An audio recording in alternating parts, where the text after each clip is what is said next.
Bapa,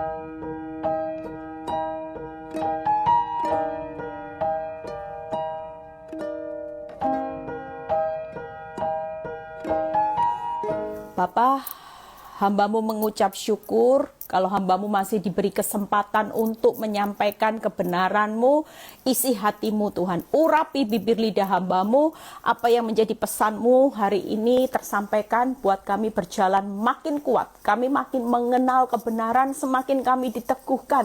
Kami tidak takut menghadapi apapun tantangan di akhir zaman. Lawat setiap kami yang bergabung pada siang ini, dan biarlah semua kemuliaan kembali kepadamu. Di dalam nama Tuhan Yesus yang percaya berkata amin. Ya, shalom semuanya. Hari ini saya akan berkhotbah tentang bagaimana kita semua keluar lebih dari pemenang. Ya, nanti ada tahapan bagaimana apa yang Tuhan mau buat saudara dan saya hari-hari ini keluar lebih dari pemenang. Kita semua hari ini lagi berjuang di dalam satu perlombaan kehidupan. Tapi perlu saudara sadari, hari ini perlombaan hidup saudara dan saya bukan siapa yang menang, siapa yang kaya, siapa yang sukses, dia yang menang. Bukan itu.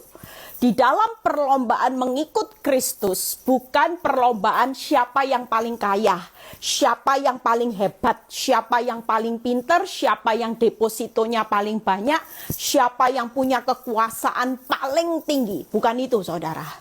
Tapi pemenang di dalam satu perlombaan, walaupun hari ini hidupmu di dalam badai, kalau hari-hari ini di dalam perjalanan hidupmu, engkau sudah bisa menang atas segala tipu daya dan intimidasi iblis, itulah senyatanya kemenangan di dalam Tuhan. Tuhan tidak pernah memandang siapa yang terkaya, tercantik, terhebat, terpintar itu sebagai pemenang. Tapi buat saudara dan saya, ketika saudara hari-hari ini bisa melawan segala penghulu udara, roh jahat di udara, semua intimidasi dan tipu dayanya, maka saudara dan saya keluar lebih dari pemenang. Di dalam perjalanan hidup saudara dan saya, Tuhan sudah menetapkan saudara dan saya pasti mengalami kemenangan. Saudara tidak akan pernah gagal karena Tuhan itu tidak pernah gagal.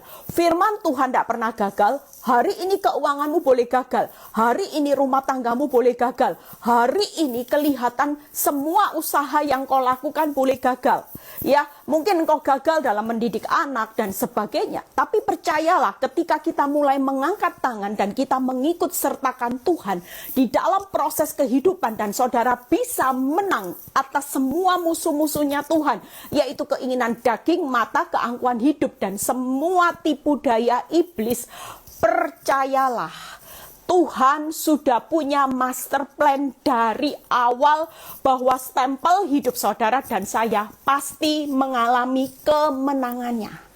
Karena apa? Karena kita berjalan dengan firman yang tidak pernah gagal, Roma 9 ayat 6a.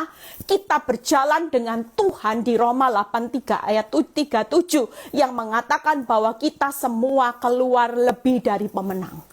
Itu sebabnya yuk kita baca. Mungkin hari-hari ini saudara berpikir, kalau Tuhan mentargetkan kita lebih dari pemenang, tapi kenapa perjalanan hidupnya kok sulit, Bu Eli? Saya kelihatannya gagal, saya kelihatannya mengalami kemalangan, saya kelihatannya mengalami kelemahan, kesesakan. Jangan kaget, karena itu memang alkitabiah. Bukankah firman Tuhan Alkitab berkata kemalangan orang benar itu banyak, tapi bagian Tuhan pasti melepaskan. Karena dilepaskan itu, makanya saudara dan saya tidak akan pernah kalah. Kemalanganmu hari ini banyak, it's okay, tidak masalah. Tapi Tuhan akan hadir di dalam hidup saudara dan saya untuk melepaskan kemalangan demi kemalangan, sehingga saudara dan saya pada akhirnya pasti keluar lebih dari pemenang. Mungkin saudara berkata gini, aku ini ngalami banyak kelemahan hari ini, Bu Eli, nyesek, Bu Eli, sesak, kesesakan, gak masalah. Itu pun alkitabiah, karena justru di saat kelemahan saudara dan saya, Tuhan hadir sedang menyempurnakan kuasanya. Itu sebabnya bukan menjadi bagian standar bahwa orang yang mengalami kemalangan, orang yang mengalami kelemahan berkali-kali, orang yang gagal berkali-kali adalah orang yang kalah. Bukan itu sebagai standarnya, tapi justru ketika kita mengalami kemalangan berkali-kali, kita mengalami kelemahan, kita mengalami keadaan yang nyesek, itulah awal di mana hari ini hidup saudara dan saya akan dibawa Tuhan melihat kuasanya yang sempurna.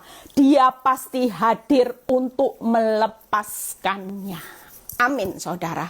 Ada bagian Tuhan yang tidak terlihat hari ini jauh lebih besar. Katakan, ada bagian Tuhan yang tidak terlihat hari ini di tengah kegagalanmu, di tengah kemalanganmu, di tengah kesesakanmu, di tengah kelemahanmu, yaitu bagian Tuhan jauh lebih besar dari yang terlihat. Tangkap ya saudara. Jadi hari ini pastikan saudara dan saya tetap tenang, tidak usah takut. Karena ada bagian yang tidak terlihat yang sedang bekerja, yaitu karya Tuhan yang luar biasa, hebat, dahsyatnya, yaitu sedang menyempurnakan kuasanya.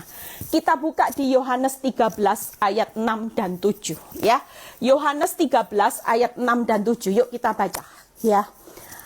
Maka sampailah ia kepada Simon Petrus. Ini Petrus berkata, kata Petrus kepadanya, Tuhan, engkau hendak membasuh kakiku. Ya, Petrus kaget. Hari itu Petrus tanya, Tuhan, engkau hendak membasuh kakiku. Jawab Yesus kepadanya, apa yang kuperbuat engkau tidak tahu sekarang. Yohanes 13 ayat 6 dan 7. Apa yang kuperbuat engkau tidak tahu sekarang, tetapi engkau akan mengertinya kelak. Kelak kita semua pasti akan mengerti. Hari ini mungkin engkau sudah setia menjadi pengikut Kristus. Ada sesuatu yang saudara tidak bisa mengerti seperti Petrus. Tuhan, engkau hendak membasuh kakiku. Rasanya ada hal yang tidak saudara selami dengan cara Tuhan. Saudara tidak pernah mengerti cara Tuhan, sepertinya tidak masuk akal. Hari-hari ini mungkin saudara berkata seperti itu. Aku tidak bisa, Bu Eli, menyelami pekerjaan Tuhan. Aku tidak bisa menyelami pikiran Tuhan. Aku tidak bisa menyelami jalannya Tuhan. Tidak bisa dimengerti, itu alkitabiah. Karena jalan Tuhan tidak terselami oleh akal pikiranmu.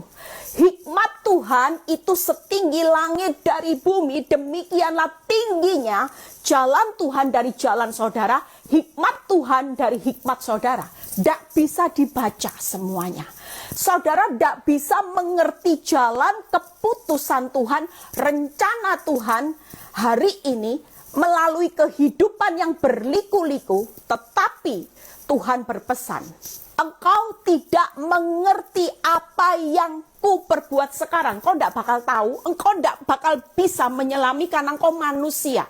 Kapasitas Tuhan dan kapasitas kita sebagai manusia jelas. Sejauh langit dari tingginya langit dari bumi, demikianlah tingginya jalanku dari jalanmu. Percayalah. Tetapi ada satu kata yang membuat saudara dan saya hari ini tetap semangat, yaitu kata-kata Tuhan. Tetapi engkau akan mengertinya kelak. Saudara tahu hari ini, saudara tidak tahu. Saudara tidak mengerti kenapa ya Tuhan, kok aku ngalami keadaan sepi tokoku Tuhan. Aku sudah puasa, aku sudah mengucap syukur. Aku sudah berdoa, aku sudah beribadah, sudah taat, tidak tipu sana, tidak tipu sini, tapi tetap sepi. Bahkan Tuhan, aku di PHK. Mungkin engkau sebagai posisi seorang istri yang sudah ngampuni seperti keset, bisu tuli buta seperti Bu Eli, tapi tetap pasanganku Bu Eli, haleluya Bu Eli, kalau maki-maki saya kebun binatang Bu Eli, tidak tahu Bu Eli kenapa ini semua terjadi. Hari ini kita mengalami keadaan seperti Petrus. Tuhan berkata, apa yang aku perbuat di dalam hidupmu, engkau tidak tahu sekarang. Jadi jangan berusaha untuk menyelami. Makin saudara menyelami jalannya Tuhan, makin saudara merenungi keadaanmu, makin saudara lemah secara iman. Kekuatanmu akan habis, engkau akan kecewa kepada Tuhan. Itulah target iblis. Karena iblis tahu bahwa dalam perlombaan hidupmu, kalau saudara tetap teguh, pada akhirnya saudara pasti mengerti kelak. Yaitu saudara dan saya sudah ditetapkan keluar lebih dari pemenang. Sekarang saudara tidak lihat kemenangan itu. Saudara tidak tahu memang. Saudara tidak tahu apa yang Tuhan perbuat hari ini. Saya tidak pernah mengerti 12 tahun yang lalu. Tuhan, kenapa? Kok sampai saya ini sudah bisu tuli buta? Sudah ngampuni Tuhan. Sudah tidak menghakimi suami saya. Melayani Tuhan sudah, konselingi orang-orang sudah. Tapi kenapa Tuhan, kok aku melihat jalan hidupku susah Tuhan, makin sulit sampai Tuhan izinkan. Punya anak satu, saya tidak pernah mengerti saudara, dan saya tidak pernah tahu.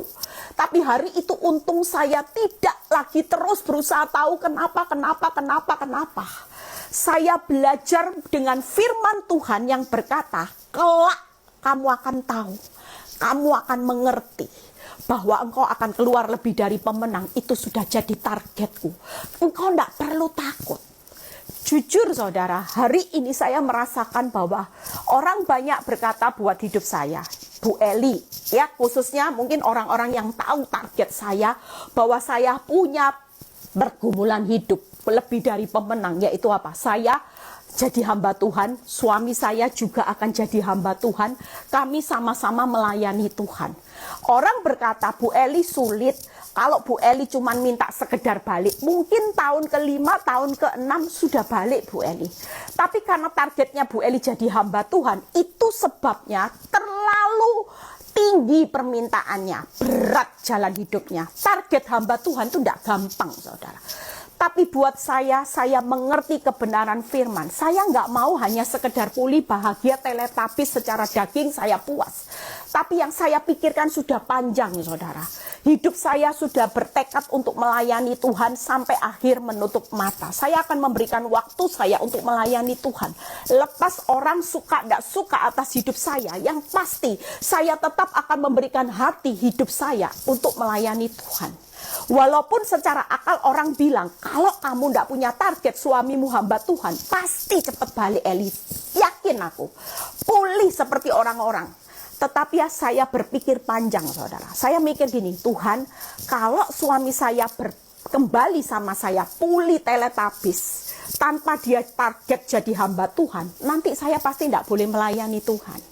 Saya pasti disuruh berhenti melayani Tuhan seperti ini segenap waktu, mulai terbang dari Jakarta, Surabaya, Bali, Semarang, mungkin untuk pelayanan Zoom. Itu akan semuanya dibatasi saudara. Kembali seperti semula lagi. Maunya hidup berdua lagi, cinta mati lagi. Saya akhirnya, masa sih proses hidup saya hari ini, setelah saya dipulihkan, saya tidak berdampak apa-apa buat kerajaan Allah. Saya tidak jadi saksi, lah kan konyol saudara.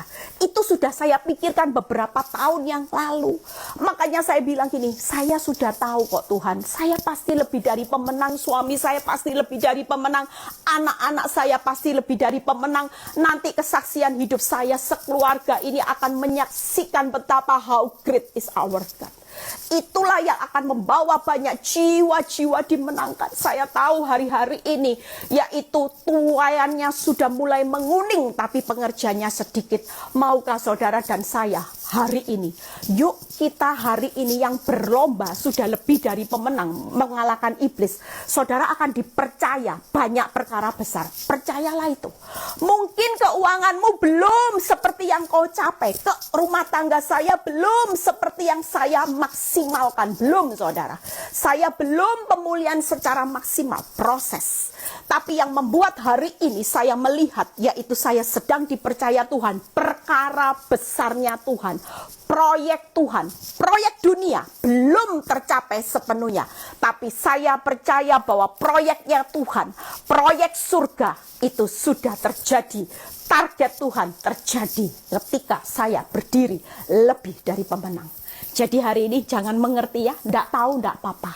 Ndak usah direnungkan, dijalani aja. Dijalani, kelak kita akan mengerti bahwa kita pasti keluar lebih dari pemenang bersama Kristus. Yuk kita lihat firman-Nya ya. Saudara tahu hari-hari ini apa yang Tuhan persiapkan buat hidup saudara? Saya selalu berdoa setiap hari. Saya juga doakan jemaat semua yang bergabung Zoom hari ini, jemaat PD Victory dimanapun yang selalu setia. Saya setiap kali berdoa, Tuhan, kami semua harus mengalami rapture, siap diangkat. Kalau Tuhan merapture setiap kita, saya selalu berdoa jemaat PD Victory dimanapun Surabaya, Jakarta, Bali, Semarang, orang-orang yang tergabung di dalam Zoom IG Live, saya selalu minta bawa mereka untuk siap diangkat. Ketika rapture terjadi, kita semua akan reuni akbar saudara. Itu doa saya. Setiap hari saya selalu berdoa buat kita semua bisa mengalami reuni akbar, rapture. Artinya hari-hari ini perlombaan hidup saudara dan saya harus siap, yaitu kita sedang dibongkar ya. Tuhan ini lagi membongkar saudara lewat masalah loh, lewat pandemi ini saudara sedang dibereskan. Yang tidak beres-beres dibereskan. Setelah itu diperindah, didandani Tuhan seperti calon mempelai yang siap menyambut kedatangannya. Saudara sedang didandani secantik mungkin. Amin. Amin saudara. Setelah itu siap diangkat, di rapture. Yuk siap ya. Kita mau berlomba. 3 hal yang saya akan bahas. Ini yang akan jadi pedoman hidup saudara hari ini. Yuk kita baca Ibrani 12 ayat 1 dan 2. Ibrani 12 ayat 1 dan 2 ya. Saudara dan saya siap menghadapi semua ini. Hari ini tidak ngerti, tidak usah tahu. Tapi kelak saudara dan saya akan mengerti. Thank you Tuhan buat proses hidup yang tidak mudah. Terima kasih Tuhan buat proses ini. Ketika aku mengerti, hari ini saya mengerti. 12 tahun yang lalu saya tidak pernah tahu apa target Tuhan dalam hidup saya. Tapi hari ini saya mengerti kelak. Saya mengerti dari 12 tahun yang lalu ternyata tidak ada yang salah dengan proses Tuhan yang begitu menyakitkan, begitu lama, begitu membuat saya menderita. Ternyata Tuhan punya target saya keluar lebih dari pemenang. Buat saya dan seisi rumah dan orang-orang sekitar saya bisa merasakan dampak dari apa yang saya perjuangkan selama ini. Ibrani 12 ayat 1 dan 2. Karena kita mempunyai banyak saksi ya, bagaikan awan yang mengelilingi tiga hal yang Tuhan mau buat saudara dan saya. Kita tahu kita hari ini berjuang di dalam satu perlombaan. Ingat ya, musuh utamamu bukan pelakor, bukan suami, bukan mertua, bukan keuangan, bukan pandemi ini, bukan itu. Tapi musuh utama saudara dan saya adalah iblis yang sedang mengintimidasi dan mengeluarkan semua jurusnya supaya di dalam perlombaan ini saudara gagal keluar lebih dari pemenang. Seharusnya target Tuhan, kita semua pasti keluar lebih dari pemenang. Tapi dalam perjalanannya saudara ada banyak halangan-halangan yang iblis berusaha menjegal saudara di dalam perjalanan hidup ini. Dengan masalah, dengan apa fakta yang terjadi, itu yang membuat saudara dan saya dijegal iblis supaya saudara mundur dari perlombaan, keluar dari perlombaan, keluar dari prosesnya Tuhan, supaya saudara dan saya tidak kelak di depan, saudara tidak keluar lebih dari pemenang. Itu jahatnya iblis.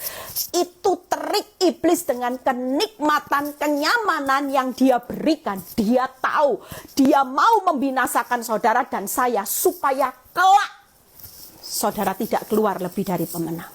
Hari ini mengucap syukurlah atas apapun yang terjadi.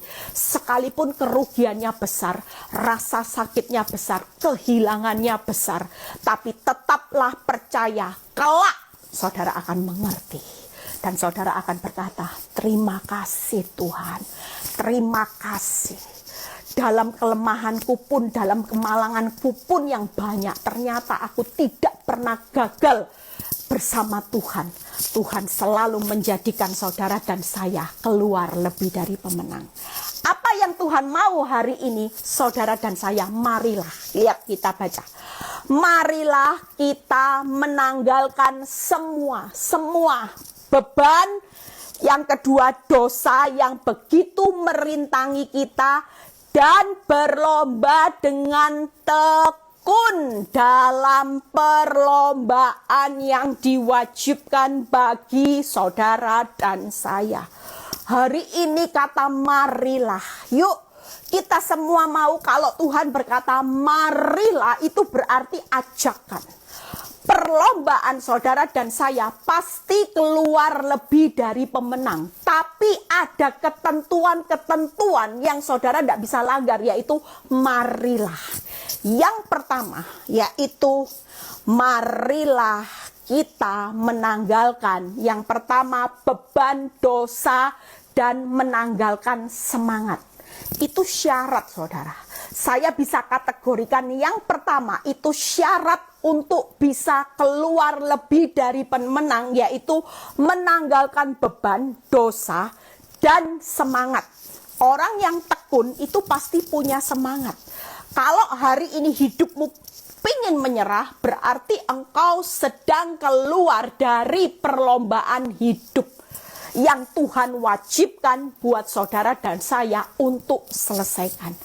Yuk kita percaya kalau orang mau berlomba ya, beban masalah dipikul terus, bisa ndak lari? Larinya kenceng, bisa ndak saudara? Saudara tahu bahwa lebih dari pemenang sudah kelak. Saudara akan sampai tiba pada kelak lebih dari pemenang. Tapi dalam perjalanannya ada garis start. Dan saudara harus mencapai garis finish. Kelaknya itu finish. Startnya saudara ndak tahu. Kenapa ya? Kok semua ini harus terjadi? Itu mulai start saudara. Hari ini start kehidupan, saudara berjalan. Saudara dalam perjalanannya, saudara tidak bisa bawa beban. Saudara tidak bisa bawa dosa. Saudara tidak bisa bawa rasa putus asa. Tekun itu berbicara semangat, semangat. Saudara dan saya hari ini sebelum akhir hidupmu berakhir di garis finish, saudara mau berjalannya ringan bersama Tuhan, pikulku sama-sama. Tuhan bilang ini, masalah jangan dianggap beban loh. Kamu jangan mikir hutang, kamu jangan mikir tokomu yang sepi, suamimu yang selingkuh, mertuamu yang menjengkelkan, pandemi ini sebagai beban. Jangan. Kalau engkau berpikir sebagai beban, bukan sebagai kesempatan untuk melihat rencana Tuhan, yaitu lebih dari pemenang, saudara pasti gagal. Tuhan bilang ini, yuk mulai tanggalkan beban. Masalah itu tidak jadi masalah kok buat Tuhan. Selama engkau berdiri mengikuti jalan dan caraku, engkau pasti keluar dari pemenang. Mau masalahmu seheboh apapun, itu bukan masalah. Masalah itu ketika saudara dan saya mulai putus asa, mulai merenungi masalah. Aduh Tuhan, sedih, depresi, itu masalah. Tapi sepanjang engkau tidak lagi takut dengan tantangan, walaupun itu Goliat, saudara tetap menanggalkan beban. Oh, ini bukan beban, ini kesempatan. Aku mau berenang Tuhan. Aku akan melangkai semua persoalan hidupku bersama Tuhan. Aku mau tanggalkan beban. Yang kedua, dosa. Dosa ini aku buang Tuhan. Aku tidak mau Tuhan. Saudara tidak bisa berjalan menyelesaikan perlombaan ini sambil nyaman dosa. Tidak bisa saudara. Tuhan tetap terang, dosa itu gelap. Walaupun sedikit-sedikit kompromi, saudara tetap hidup dalam gelap. Tuhan itu tidak mau diduakan. Kalau saudara kasih remote kehidupan buat Tuhan yang kendalikan, saudara jangan izinkan iblis juga kendalikan. Iblis pegang, Tuhan pegang. Justru porsinya iblis lebih banyak.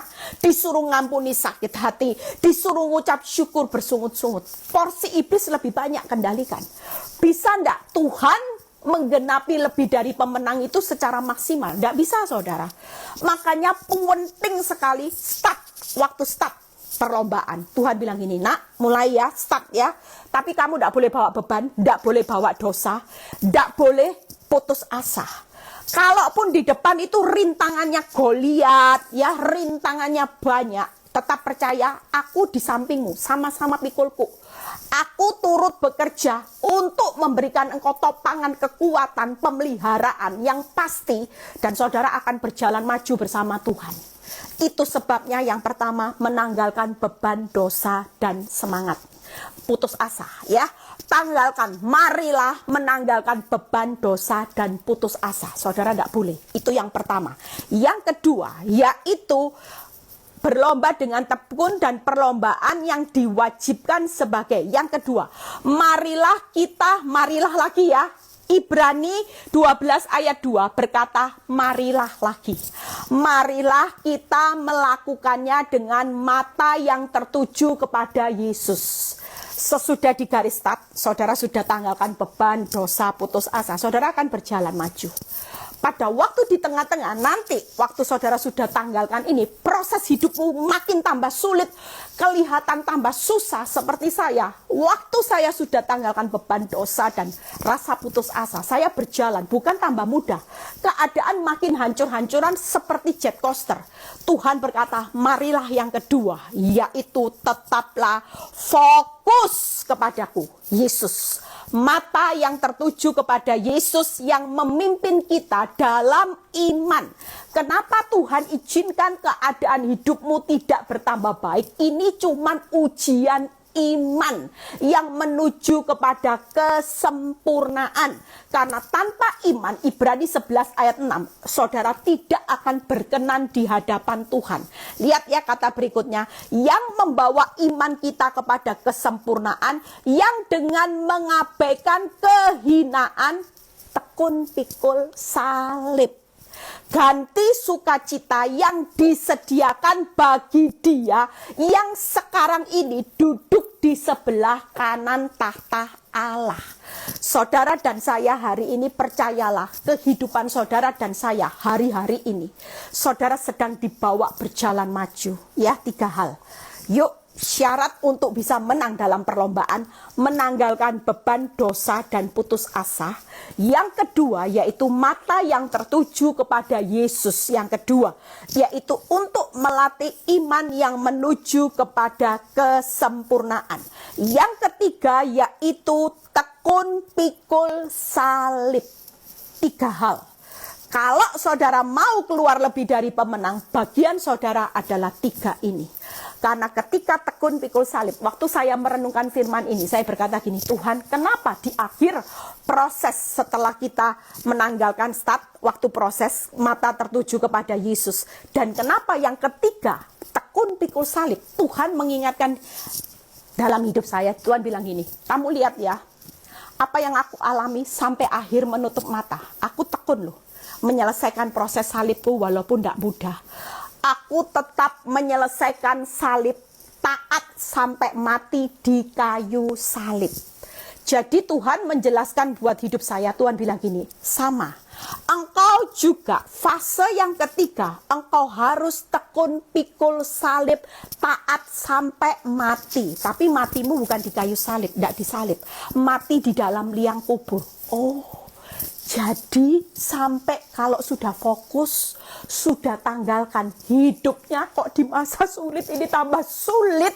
Ternyata Tuhan bilang, kamu harus hidup ikut teladanku. Teladanku yaitu taat sampai mati di kayu salib, menyelesaikan kehendak Bapa. Sama, engkau juga harus ambil jalan tekun pikul salib sampai mati di lubang kubur, bukan mati di salib. Masih enak ya saudara, kalau kita misalnya ayat ini berkata, engkau pun juga harus mati di kayu salib. Siapa yang tidak takut saudara? Kita hari ini mati masih dipermudah sama Tuhan. Ya, mati di kayu, bukan di salib saudara. Ya, walaupun ada yang mati kena kanker, ada yang kena corona, tapi jelas-jelas tidak disalib loh saudara. Bayangkan kalau penderitaan itu seperti Yesus. Tapi yang pasti, pikul salib itu sampai mati.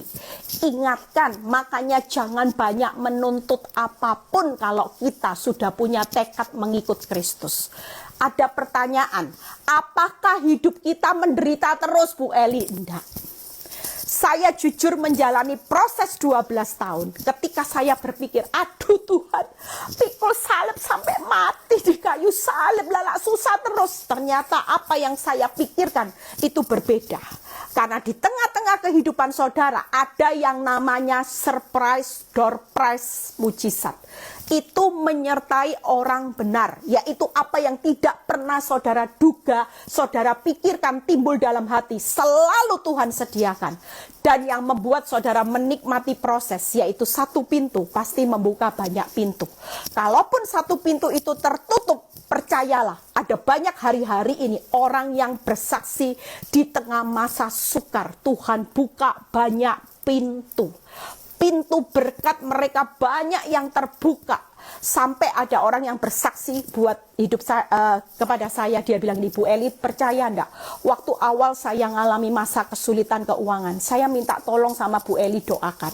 Waktu itu serasa semua jalan saya tertutup.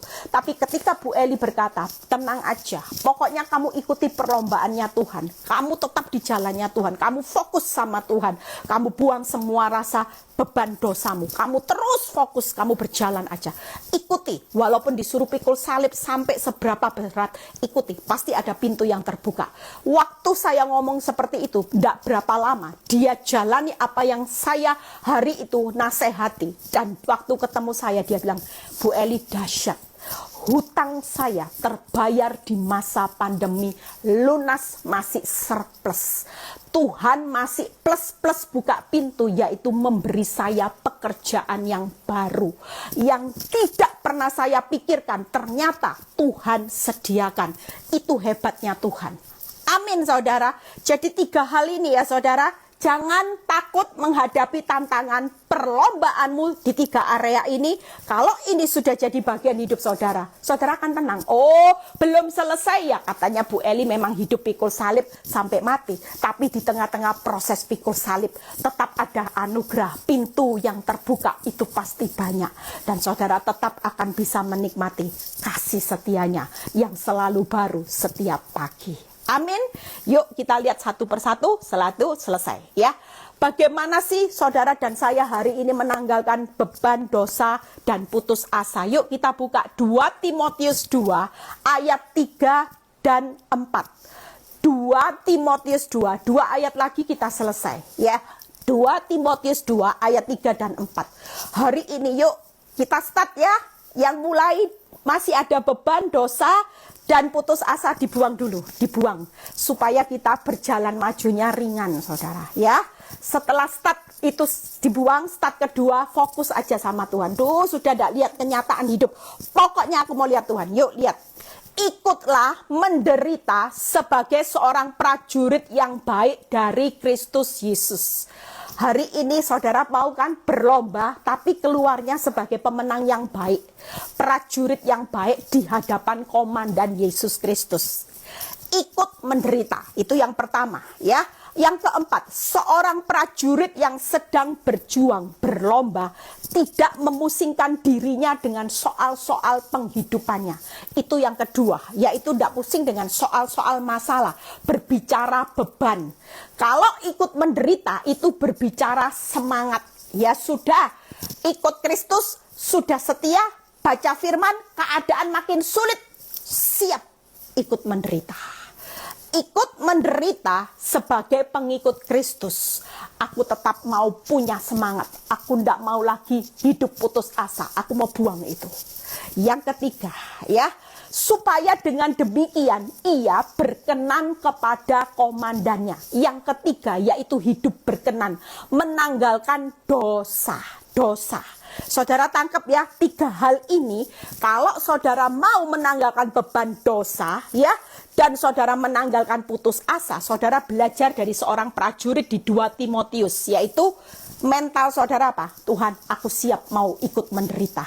Aku akan hidup berkenan di hadapanmu. Tidak pusing dengan masalahku lagi. Sudahlah, masalah boleh terjadi, prosesmu boleh berlanjut, tapi aku siap ikut menderita. Aku siap untuk tidak pusing dengan soal-soal masalahku. Aku akan kejar perkara-perkara di atas. Tangkap saudara ya. Jadi yang pertama, untuk menanggalkan beban dosa dan putus asa, miliki mental seperti seorang prajurit kepada komandannya. Siap menderita, tidak pusing dengan soal penghidupannya, kejar hidup layak di hadapan Tuhan. Yang kedua, yuk ya, jadi hari ini jangan pusing dengan orang-orang berdosa yang hidupnya tidak menanggalkan beban, tidak menanggalkan dosa. Hidupnya hari ini kok enak, tidak ikut cara Tuhan kok happy. Tidak usah iri saudara. Saya paling suka pegang ayat Amsal 13 ayat 21. Itu simpen saudara. Ayat ini menjadi kekuatan ketika iblis mulai mengintimidasi hidup saya. Amsal 13 ayat 21 ini dihafalkan saudara. Kalau iblis mulai datang, ayat ini keluar, hafalkan. Yuk kita baca sama-sama. Amsal 13 ayat 21. Orang berdosa dikejar oleh malapetaka, tetapi Tuhan membalas orang benar dengan kebahagiaan. Nggak usah ngiri sama orang yang berdosa, yang hidupnya nggak nanggalin dosa, hidupnya yang seenak-enaknya, semau gue. Mereka punya beban, tapi mereka dengan caranya sendiri bisa memulihkan keadaan kelihatan enak. Kok rasanya bahagia? Tapi mulai hari ini hafalkan firman ini. Amsal 13 ayat 21. Aku tidak perlu mengiri. Orang berdosa, firman Tuhan berkata, dikejar malapetaka. Apa enaknya tuh?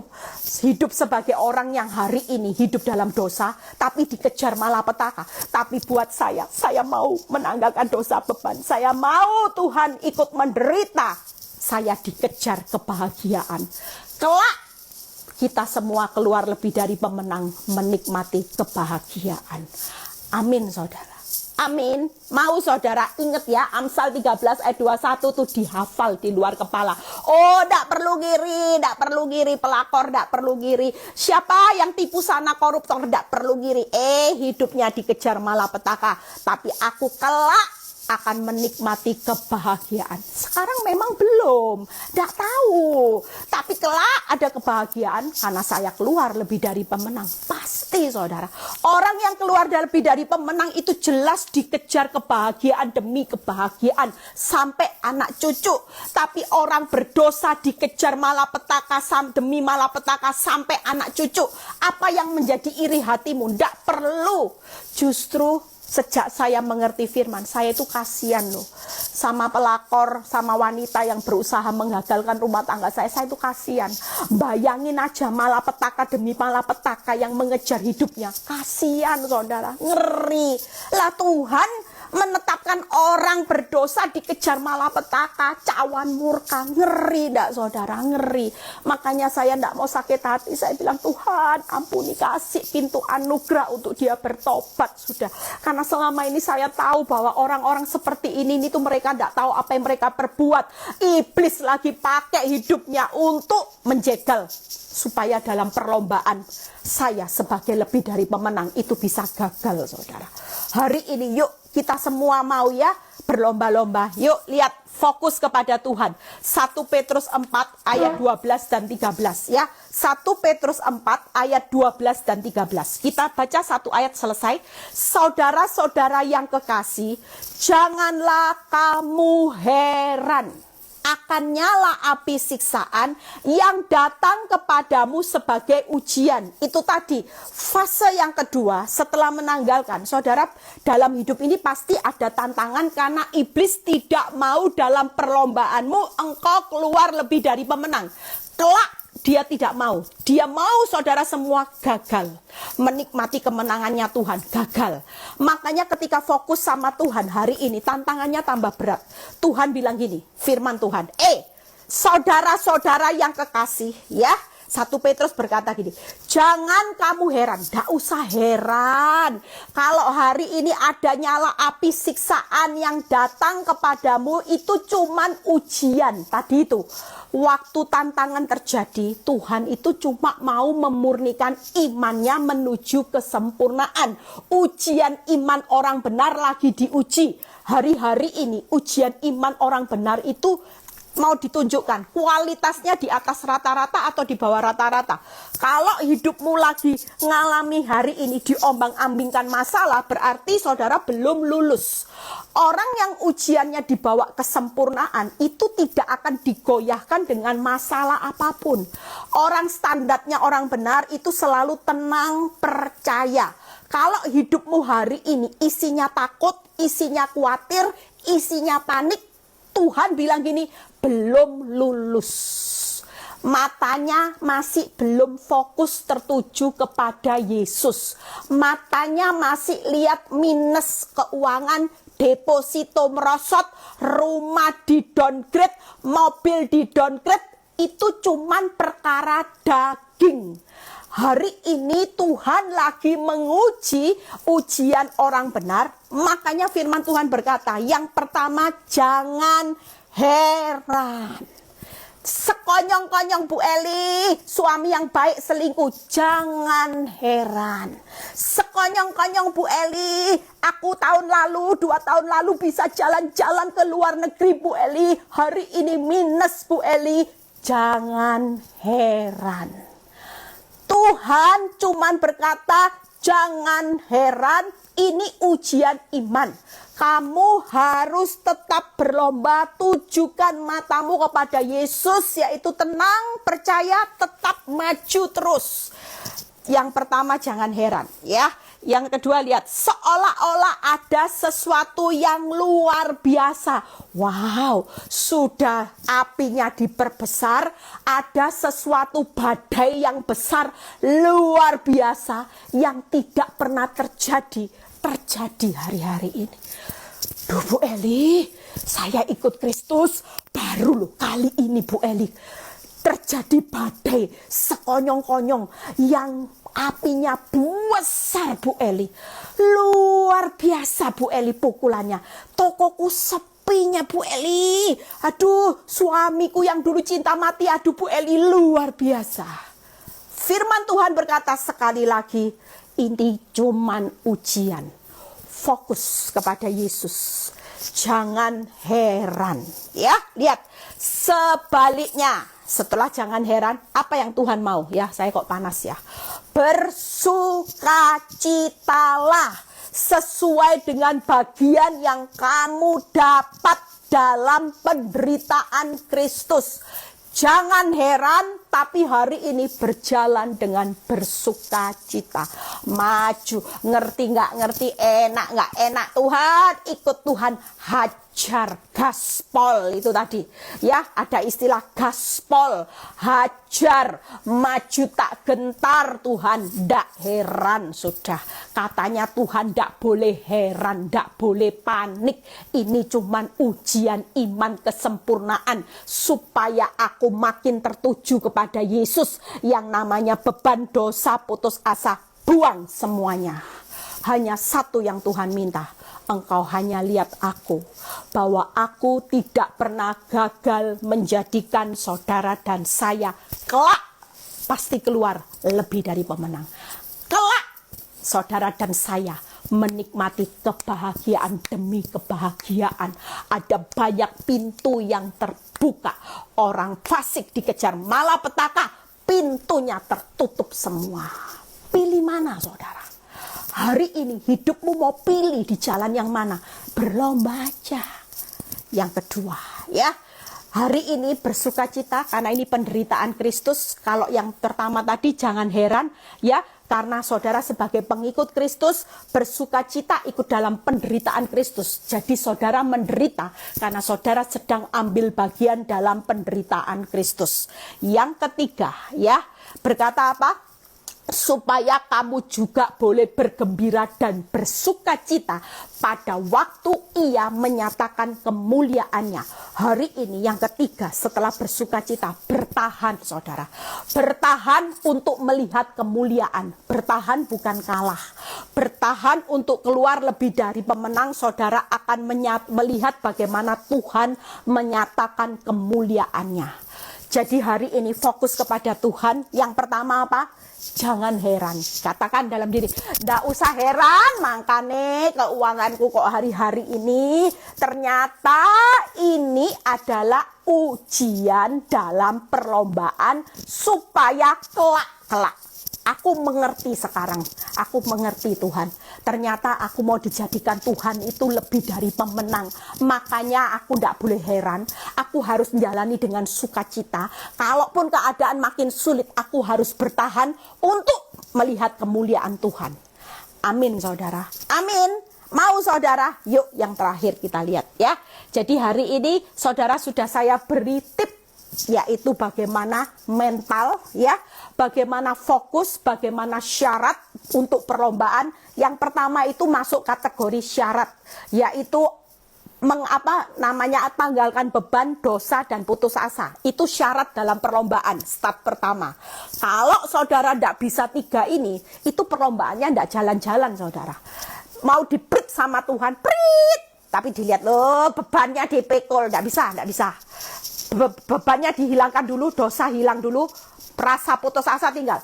Baru saudara bisa menginjak di garis start. Setelah itu mari maju. Dan kalau maju saudara hanya boleh fokus kepada Tuhan. Itu tengah-tengah proses. Yang terakhir adalah pikul salib. Pikul salib tadi firman Tuhan berkata, ikuti teladanku. Aku menyelesaikan salib sampai di Bukit Golgota, bahkan sampai mati di kayu salib. Jadi pikul salib untuk ngikut Kristus itu sampai mati pada waktu saudara masuk ke liang kubur. Yesus pikul salib, taat sampai mati di kayu salib. Saudara dan saya pikul salib sebagai pengikut Kristus, taat sampai akhir menutup mata. Siap. Amin. Yuk lihat. Ibrani 12 ayat 6-10. Bagaimana mental untuk pengikut Kristus pikul salib? Perlombaan mentalnya gimana? Ya, kalau tadi ada syarat, ada fokus, yang terakhir ini berkaitan dengan mental. Supaya kalau ikut Kristus taat sampai mati pikul salib, apa yang harus saudara persiapkan? Yuk baca. Ibrani 12 ayat 6 dan 10. Setelah itu kita selesai. Ibrani 12 ayat 6 dan 10. Karena Tuhan menghajar. Wah, jadi hari ini kenapa pikul salib sampai mati? Lihat, karena Tuhan menghajar orang yang dikasihi. Saudara harus punya mental siap dihajar. Tuhan siap aku dihajar karena Tuhan mengasihi orang yang dihajar hari ini. Jadi kalau saudara dihajar dengan kemalangan demi kemalangan, hal yang membuat saudara kaget, badai tiba-tiba besar, saudara tetap tenang. Milikilah mental, iya ya aku anak yang dikasihi harus dihajar, siap dihajar. Itu yang pertama ya.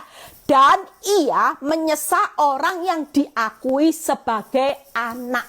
Siap disesah, yaitu karena saudara dan saya diperlakukan sebagai anak yang spesial, bukan anak-anak gampangan lagi. Siap disesah, itu mental yang kedua. Yang ketiga, 10. Sebab mereka mendidik kita dalam waktu yang pendek. Itu orang tua ya. Tetapi sesuai dengan apa yang mereka anggap baik. Tetapi Tuhan menghajar kita untuk kebaikan kita, supaya kita beroleh bagian dalam kekudusannya. Siap dididik supaya kita ambil bagian dalam kekudusannya. 3 hal mental. Yang pertama, mental siap dihajar karena Tuhan mengasihi saudara dan saya. Siap disesah karena kita diperlakukan sebagai anak. Siap dididik oleh Tuhan melalui pikul salib karena Tuhan lagi memperlakukan kita untuk ikut ambil bagian di dalam kekudusannya. Itu tadi Ibrani 12 ayat 6 dan 10. Jadi hari ini kenapa kita harus taat pikul salib sampai mati di kayu salib, sampai mati di lubang kubur? Yesus mati di kayu salib. Ketika saya merenungkan firman ini, Tuhan berbicara, kamu tahu akhir hidupmu yang bisa berjumpa dengan aku siapa? Statusnya anak. Orang yang aku kasihi nanti yang bisa berjumpa dengan aku. Orang yang hidupnya kudus, tanpa kekudusan engkau tidak akan melihat aku. Makanya hari ini siapa yang bisa ketemu aku nanti setelah engkau masuk dalam lubang kubur dan engkau ingin bilang, aku pengen di rapture, aku pengen nikmati hidup selama-lamanya Tuhan. Di dunia ini cuma 70 tahun. Kalau hidup selamanya itu unlimited loh saudara. Artinya kalau 70 tahun dibandingkan hidupmu yang tidak terhingga, semua yang ada di dunia ini tidak ada artinya saudara. Mau kekayaan, mau kecantikanmu, mau kehebatanmu, mau kesuksesanmu, mau rumah besarmu, mau depositomu, mau harga dirimu, mau perusahaanmu, semuanya tidak ada nilainya kalau dibandingkan dengan yang kekekalan seumur hidup loh saudara. Dan kenapa Tuhan waktu itu menjelaskan buat hidup saya, Eli, makanya nikmati salib. Kalau tanpa salib, aku itu takut kamu akan hilang nanti, hanyut dalam kenikmatan dunia. Kamu tidak bisa ketemu aku. Ya itu tadi, siap Tuhan dihajar. Karena aku mengasihi orang yang mengasihi aku. Itu nanti yang bisa kelak ketemu aku. Orang yang menjijikkan, orang yang membuat aku muak dengan perbuatan dosanya, aku jijik. Aku tidak akan mengizinkan dia masuk di dalam kerajaan Allahku. Hari ini jangan ngiri dengan orang fasik, orang berdosa yang tidak takut hormat akan Tuhan, tapi hidupnya enak. Jangan ngiri saudara. Mereka cuman kejar yang 70 tahun, tidak sampai 70 tahun sewaktu-waktu mereka bisa mati. Tapi mereka mengorbankan hidup yang abadi selama-lamanya. Terlalu bodoh saudara. Buat saudara dan saya hari ini, banggalah. Tuhan, aku mau tekun pikul salib. Siap Tuhan, dididik, dihajar, siap disesah, dididik supaya aku ambil bagian dalam kekudusanku. Kalau engkau bukan anakku, aku tidak akan terima engkau. Kalau engkau musuhku, aku tidak akan terima engkau. Kalau engkau tidak hidup kudus, aku tidak mengenal engkau. Itu sebabnya hari ini, siaplah. Ada masalah sampai mati bergumul, ya sudahlah, ikut Kristus tidak apa-apa. Itu sudah jadi bagian hidup sebagai pengikut Kristus. Pikul salib, sangkal diri sampai mati. Apa saudara bisa bilang gini, ya sudah aku tidak mau ikut Kristus daripada. Ya berarti saudara sedang mengorbankan yang sekekal untuk sementara, yang tidak ada artinya. Nol loh. Apa sih artinya semua yang saudara kejar sampai depresi, mati tidak dibawa loh saudara. Bisa mati sama-sama, walaupun hari ini dipulihkan, teletabis saya dengan Pak Nyoto, bisa enggak saya bilang gini, Tuhan saya dipulihkan. Ada banyak jemaat saya setelah dipulihkan 3 bulan, mati suaminya, kembali ke rumah Bapak. Ya sudah, mati lagi, namanya kembali ke rumah Bapak, walaupun sudah dipulihkan, bisa janjian sehidup semati, enggak bisa. Hartamu setelah diperkaya, hari ini kau bisa beli rumah besar, lusa mati, tahu enggak saudara? Ada banyak orang kaya yang mati kena COVID, bisa enggak hartanya dibawa, konglomerat sekalipun punya deposito yang enggak habis 7 turunan, mati kena COVID saudara. Yang kayanya unlimited, mati saudara, kena COVID. Bisa enggak tahu hidupnya membawa sesuatu yang berharga? Hari ini, yuk waktunya sudah habis ya. Saya tutup, sudah selesai. Jadi 3 hal ya saudara. Nanti saudara ulang lagi khotbah saya. Yaitu yang pertama tadi adalah saudara dan saya marilah menanggalkan beban dosa dan rasa putus asa. Yang kedua, marilah fokus tertuju kepada Yesus. Yang ketiga yaitu marilah kita tekun pikul salib. Amin saudara. Hari ini yuk punya medal siap dihajar, dididik, disesah. Yaitu yang kedua yaitu saudara hari ini ikut menderita sebagai prajurit gak usah pusing dengan soal penghidupan. Hidup berkenan aja di hadapan Tuhan. Gak usah heran, sukacita aja, bertahan untuk mempertahankan kemuliaan Tuhan. Tuhan Yesus memberkati, kiranya kita mau hari-hari ini berlomba. Perlombaan saudara harus selesai. Kelak saudara dan saya pasti keluar lebih dari pemenang. God bless, sampai ketemu besok di Zoom. Saya yang akan khotbah, ada kesaksian yang bagus. Ajak jiwa-jiwa. Saudara, hari ini kita harus kejar yang namanya ibadah. Ajak jiwa-jiwa. Saudara tidak bisa menginjili, tapi dengan membawa orang untuk ikut ibadah Zoom dan sebagainya, mendengar firman, itu sama saja dengan cara saudara menginjili. Tuhan Yesus memberkati. Bapa, hamba-Mu sudah selesai menyampaikan kebenaran firman-Mu. Kami percaya Tuhan, kami akan punya tekad kelak, kami akan keluar lebih dari pemenang. Kami akan bahagia, akan banyak pintu yang terbuka. Kami mau hari ini untuk terus Tuhan, yaitu menanggalkan beban dosa kami. Kami mau maju terus fokus kepadamu, dan kami mau siap dididik, dihajar, dan disesah. Berkati yang sakit saat ini Tuhan, yang sakit sembuhkan, yang mengalami masalah keuangan Tuhan pulihkan, yang mengalami masalah rumah tangga juga Tuhan, Engkau sendiri yang akan bekerja memulihkan. Berkati bangsa dan negara kami. Terima kasih biar setiap kami mengalami lompatan rohani yang luar biasa. Terimalah berkat Abraham, Ishak, Yakub, damai sejahtera Allah Bapa, Putra, dan Roh Kudus menyertai saudara dan saya mulai saat ini sampai Maranatha Tuhan Yesus datang kedua kali. Yang diberkati dan percaya berkata amin. Tuhan Yesus memberkati. God bless. Sampai ketemu besok. Bawa jiwa-jiwa, tetap kejar ibadah di atas segala-galanya.